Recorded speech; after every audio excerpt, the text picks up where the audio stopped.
35 laps complete in Talladega. Green flag. Kyle Busch, Elliott Sadler, Michael Waltrip, Matt Kenseth, and Martin Truex, the front five.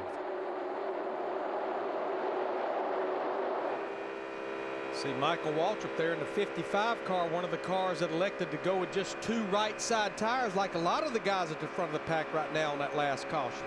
A lot more damage on that 18 car than I thought there was. The whole right side of it, particularly over the right rear tire, is all taped up. I don't think it's going to cause him any problem, but certainly not as good as they'd like it to be.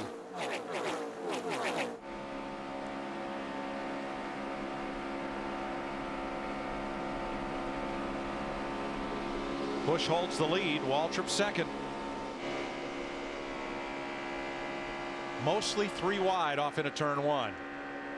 Just looks like that bottom line is moving right now with Kyle Busch taking them along. Yeah, David Stremme was trying to bring that outside lane to them in his number 12, but even with help from his teammate Kurt Busch, they're not gaining ground. And Mikey's just, I'm sure he's looking in his rear view mirror saying, wonder who's going to run into me today.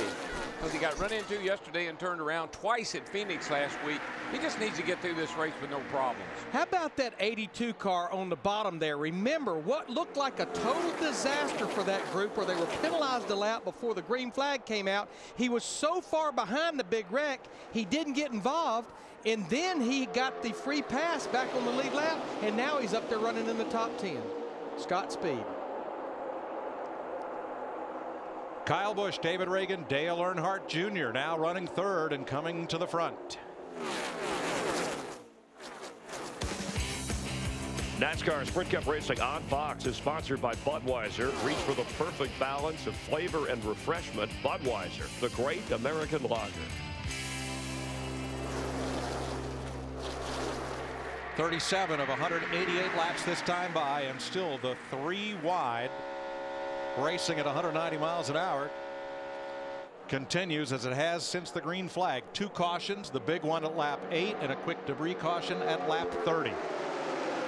You know, you just can't help but do this.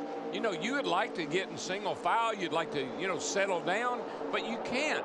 You got a fast car. You got a car that can run up front. You got to find a way to get it there. And everybody's in pretty equal cars, so you end up with them wadded up like this. Unless you're like maybe Carl Edwards or somebody. And this is the same strategy, I think, Larry, if I recall. There goes Carl at the back of the field. I think this is the same strategy he used here last year.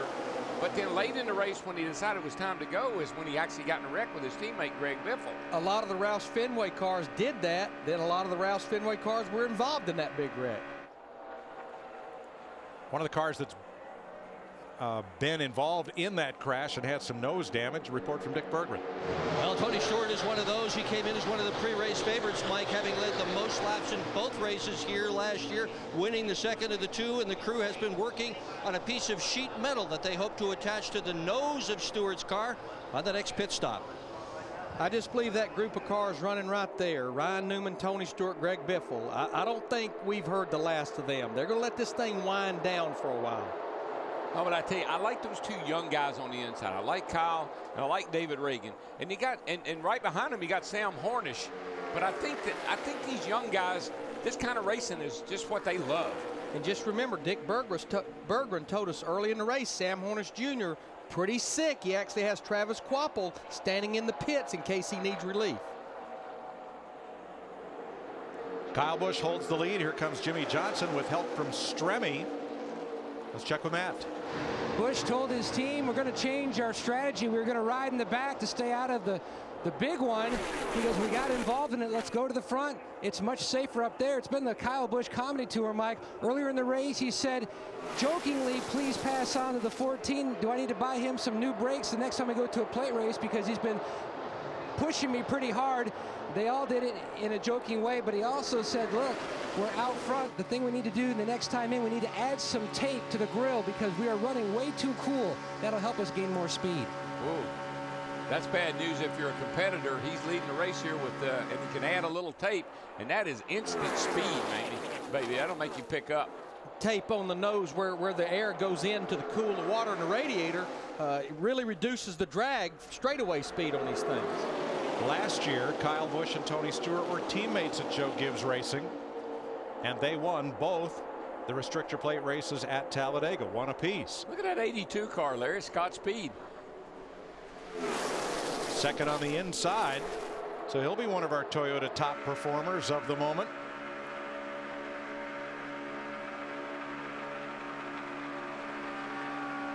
I mean, it was obvious Scott Speed had a fast race car. He qualified 8th, but going back to the beginning of the race, they came to pit road. They worked on the car, which you cannot do before the green flag of an impound race. And boy, Jimmy Johnson, that 48 car, he had his hands full, didn't he, off turn 4?